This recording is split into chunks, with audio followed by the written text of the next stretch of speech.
So welcome back to another episode of Sam's Auto Assortium with me, Sam.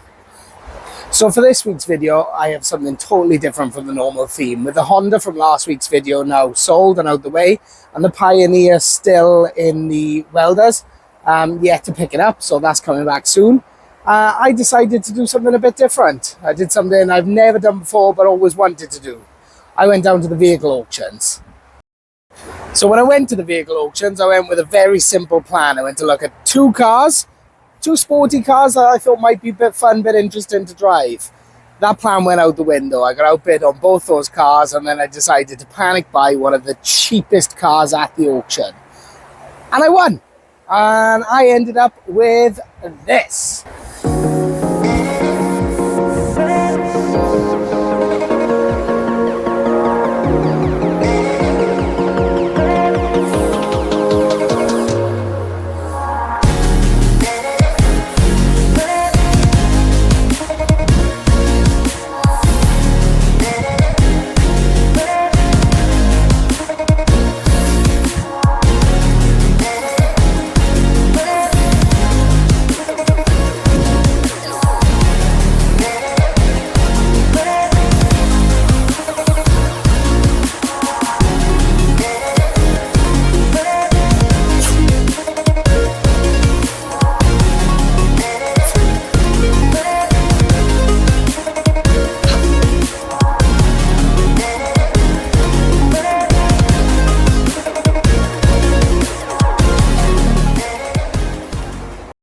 So this little belter is a 2002 Volkswagen Lupo 1.4S.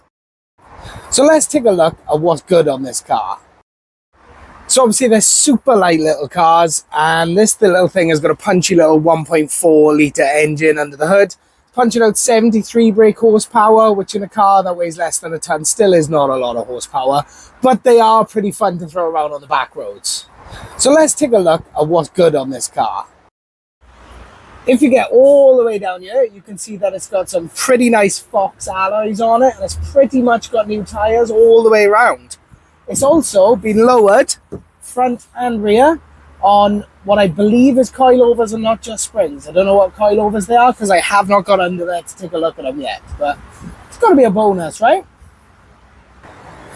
Also, a big bonus for this car, after sticking a new battery on it and having a key cut, unlike my other projects that I wrote on this channel, this one runs and drives.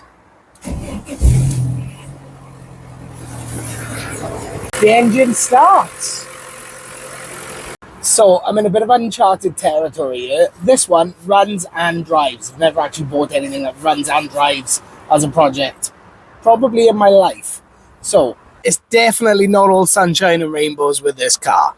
Let's take a look at some of the not so good bits.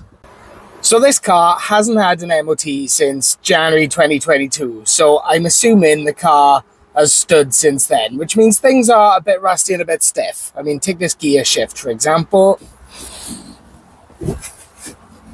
Hardly makes for a smooth gear change. I mean, all the brakes are pretty damn rusty and probably need replacing because they were a bit stiff, a little bit seized. Then there's the rust on the front wing, which means the whole front wing is going to need replacing. There is a chip on the windscreen, which hopefully the windscreen won't need replacing. Only one of the wiper arms is moving. The engine management light is on and does not go away when the car's turned on. So obviously to start this car, I had to put a battery in it and get a key cut. The reason I had to get a key cut was because this vehicle was seized from its previous owner by the DVLA.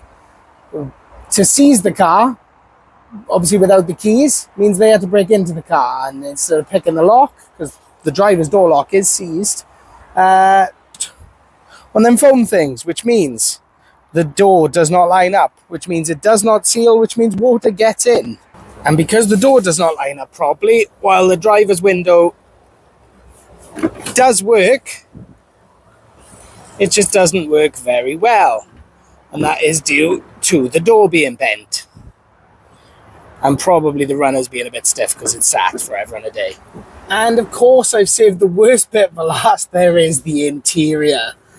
Now, this car's obviously been sat for a long time. You've got the gap in the door, which means there's been water getting in. So the interior is absolutely grim. I mean, that is the door cards. You know, they are green. You've got green mold. Paint, I'm assuming. The chair is soaking. Green, dirt. And if you think that looks bad, you should see how it smells. Smell how it smells. It stinks. It is grim. It is disgusting. I've had to put bags on the chair just to sit on it so I don't have to burn my clothes. There is actual moss growing out of the dashboard. So yeah, those are the issues I have found with the car so far. Nothing that can't be, fixed pretty easily or, sorted out with a good damn clean. But hey, the car came with this cool little rubber duck that my son absolutely loves. So that's got to be another positive, right? And now for the all-important question. How much was this dirty little bargain? Well, in a moment of madness, after being outbid on the other two cars that I was looking at, I put in a maximum bid of £180 for this car, and I actually won it for £170. So I never even hit my maximum bid. So after the auction house fees on £170, that brings you in at £221 for this fantastic little Lupo. But that wasn't all. So because I bid on this car blind, I didn't read the listing properly, which meant there were no keys with the car.